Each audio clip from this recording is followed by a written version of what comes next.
Just Cause 2, the sequel to, you guessed it, Just Cause, is an open-world action game originally released on March 23, 2010. Here we are, Panau Islands, Southeast Asia's best-kept secret. It's agency territory, right? US friendly. Not anymore. In Just Cause 2, you play as Rico Rodriguez, a CIA agent whose assignment is to go to the fictional country of Panau and bring down the new leader and his harsh regime. The story of Just Cause 2 won't go down in history as the greatest video game story ever told, but it does hold the gameplay together nicely and give some context to Rico's actions. The story doesn't take itself too seriously, but this is by design, as it is filled with all the cheesy one-liners and over-the-top stunts of an 80s action movie. From the crazy characters to the things they ask you to do, Just Cause 2 weaves an interesting and entertaining tale that will most likely incite a chuckle or two. I would suggest not skipping the cutscenes, as some of the things that people say go from slightly strange to downright weird, sometimes within the same sentence. Listen, friend. I have a bit of a headache I want you to take care of. Yes, by giving a head to one of my honchos. Gameplay is where Just Cause 2 really shines. You are given a 500 to 600 square mile playground of destruction filled with various locales that range from icy mountain regions, deserts, lush jungles, and urban city environments.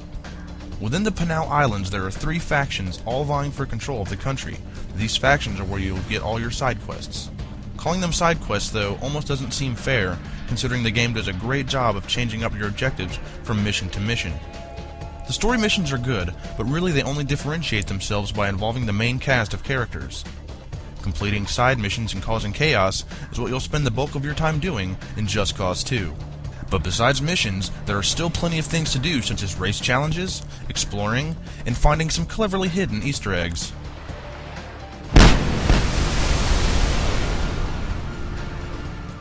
Causing chaos is the way you earn money, but it also adds to a meter that once filled will open up the next story mission.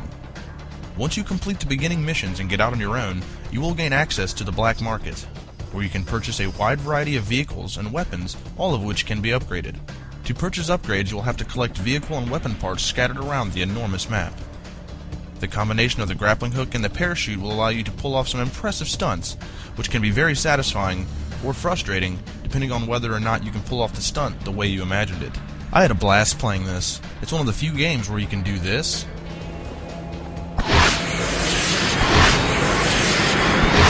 this,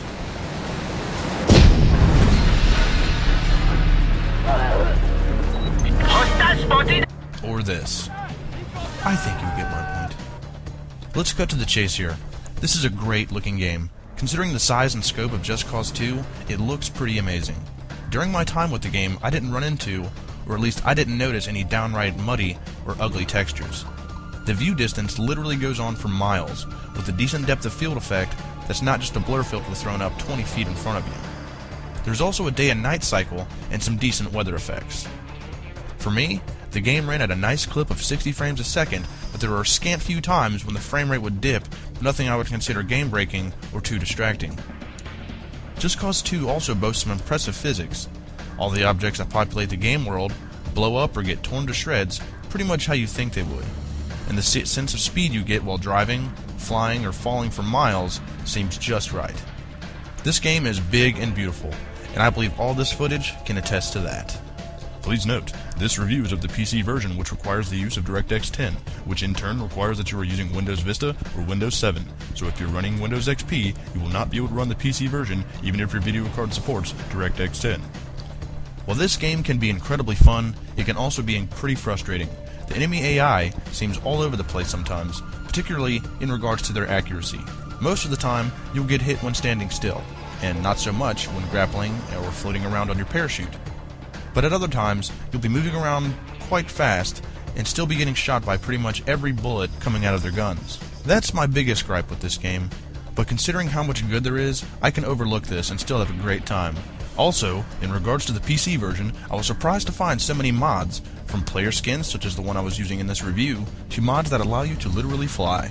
So if you're playing the PC version, be sure to do a quick search and see for yourself some of the cool things that Just Cause 2's modding community has created. Just Cause 2 is an incredibly fun game that will let you just shut your brain off for a bit and blow some shit up.